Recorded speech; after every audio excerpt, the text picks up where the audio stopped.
Puji Tuhan, selamat pagi jemaat Tuhan GPD Situbondo dimanapun berada.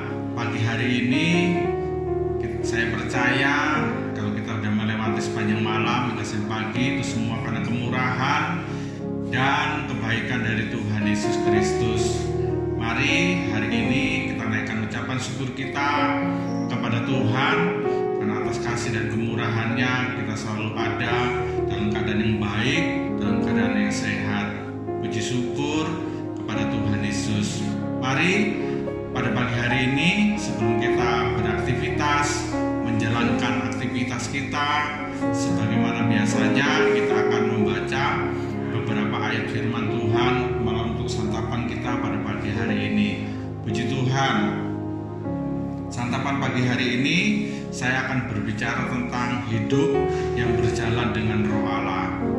Saya akan mengambil sebuah cerita dari kehidupan Yusuf pada waktu berada di istana Firaun.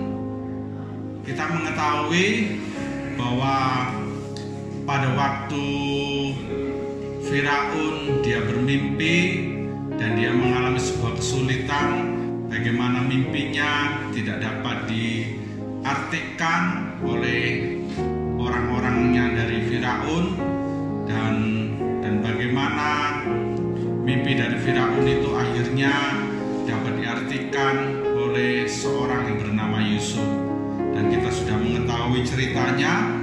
Mimpi dari Firaun itu adalah tentang 7 tahun masa berkelimpahan dan 7 tahun masa kelaparan. Puji Tuhan. Kalau kita melihat dari cerita dan kejadian pada waktu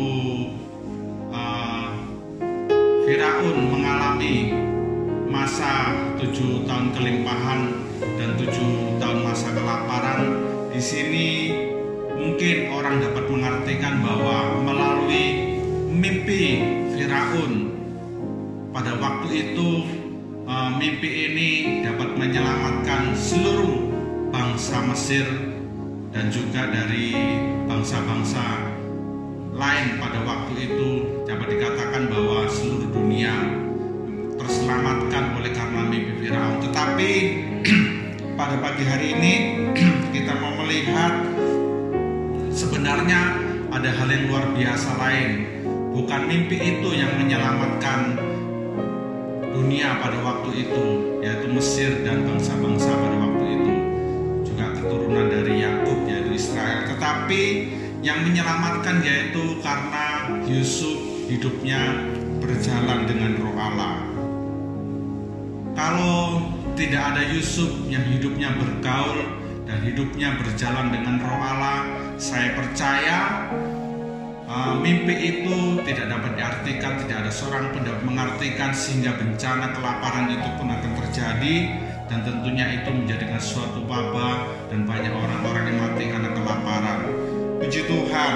Kalau kita membaca di dalam Kejadian 41 ayat 38, di sana dikatakan bahwa lalu berkatalah Firaun kepada para pegawainya, mungkinkah kita mendapatkan orang seperti ini, seorang yang penuh dengan Roh Allah.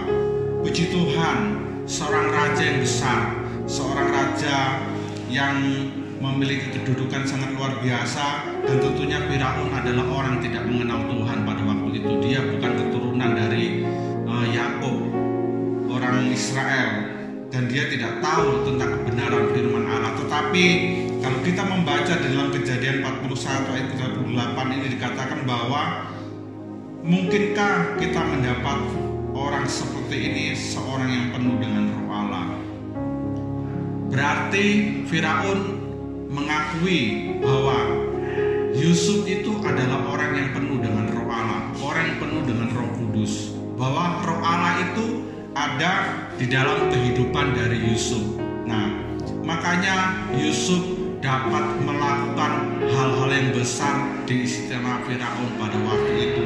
Firaun pun juga mengakui karena Roh Allah, karena Roh Kudus, Yusuf dapat mengerjakan semuanya itu. Dan dikatakan, mungkinkah kita mendapati seorang yang penuh dengan Roh Allah? Firaun mengakui semuanya yang dia terima dan semuanya mujizat yang dia alami itu semua karena Roh Allah yang tinggal diam di dalam kehidupan Yusuf. Puji Tuhan, kenapa Yusuf bisa memiliki kemampuan seperti itu? Karena dia hidupnya akrab dengan Roh Allah, karena hidupnya bergaul dengan Allah, dan Roh Allah itu tinggal diam di dalam kehidupan Yusuf. Puji Tuhan, bagaimana hari-hari ini kita sebagai gereja Tuhan, jemaat Tuhan di tempat ini, kita mau memiliki kehidupan seperti Yusuf, yaitu caranya kita harus terlebih dahulu mengenal akan Roh Kudus. Kita harus terlebih dahulu tahu bagaimana Roh Allah itu ada di dalam hidup kita, harus mengenalnya terlebih dahulu. Sesudah itu kita harus mengundang Roh Allah itu tinggal di dalam kehidupan kita, sehingga kita dapat melakukan hal-hal yang luar biasa, hal-hal yang dahsyat di dalam kehidupan kita. Dan bagaimana kita dapat mengetahui hari-hari ke depan, hal-hal yang akan terjadi di hari-hari ini. Kalau hidup kita penuh dengan Roh Allah, hidup kita dipenuhi dengan Roh Kudus, saya percaya kita tidak akan kaget dengan hal-hal yang terjadi di akhir zaman ini, hal-hal yang menguncangkan dunia pada saat ini. Puji Tuhan, bukanlah lamanya yang menentukan kita mengiring Tuhan dan kita beribadah lamanya dan banyaknya aktivitas dan kegiatan-kegiatan kita di gereja itu yang menentukan kita hidup intim dengan Allah. Tetapi sesuatu hal yang harus kita garis bawahi bahwa mari kita jalin hubungan yang intim dengan Tuhan. Mari kita mengundang dan mengetuk hati dari Tuhan Yesus Kristus melalui Roh Kudus untuk selalu memenuhi hidup kita, sehingga kalau kita selalu dipenuhkan oleh Roh Kudus, maka kita akan dapat melakukan hal-hal yang luar biasa dan hidup kita selalu berjalan dengan Roh Allah. Kita harus bangga karena Roh Allah itu ada dalam hidup kita, karena Roh Kudus bertinggal dalam hidup kita. Karena dengan Roh Kudus ada dalam hati kita, ada dalam hidup kita, saya percaya Bapak-Ibu Saudara akan melihat dan dapat mengetahui hal-hal yang akan terjadi di hari-hari ke depan di dunia ini. Kita membaca di dalam 1 Korintus 14 ayat yang kedua, di sini dikatakan, siapa yang berkata-kata dengan bahasa roh tidak berkata-kata kepada manusia, tetapi kepada Allah, sebab tidak ada seorang pun yang mengerti bahasanya, oleh Roh ia mengucapkan hal-hal yang rahasia. Puji Tuhan, karena Allah itu adalah Roh, kita pun harus hidup di dalam Roh. Roh Kudus yang sudah diberikan kepada kita, yang sudah dijanjikan kepada kita, harus kita kejar dan harus kita miliki. Di sini dikatakan dalam 1 Korintus 14 ayat kedua, oleh Roh ia mengucapkan hal-hal yang rahasia. Kalau kita tetap hidup di dalam daging dan kita hidup dalam duniawi dan kita tidak mengandalkan Roh Kudus dalam hidup kita, saya percaya kita akan tertinggal dan kita tidak akan mengetahui hal-hal yang terjadi untuk hari-hari ke depan. Tetapi kalau hidup kita sudah dipenuhi dan kita mengenal dari Roh Kudus dan Roh Kudus sudah bertinggal diam dalam hidup kita, saya percaya kita dapat mengetahui hal-hal yang rahasia dari Tuhan Yesus Kristus. Puji Tuhan, sesuai dengan Matius 7 ayat yang ke-7, ayat untuk kita semuanya di sini dikatakan bahwa mintalah maka akan diberikan kepadamu, carilah maka kamu akan mendapat, ketoklah maka pintu akan dibukakan.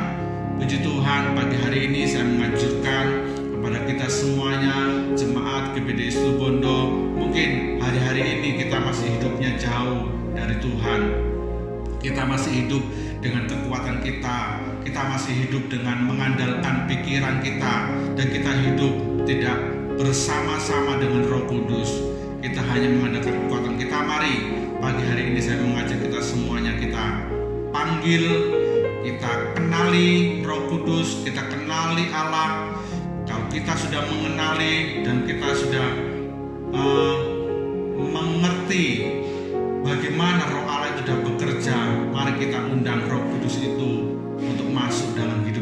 sehingga kita dipenuhkan, dan Roh itu yang mengendalikan keseluruhan hidup kita, dan kita tidak perlu ragu sesuai Matius 7. Kalau kita meminta, kita mengetok, Tuhan Yesus akan memberikan itu kepada kita.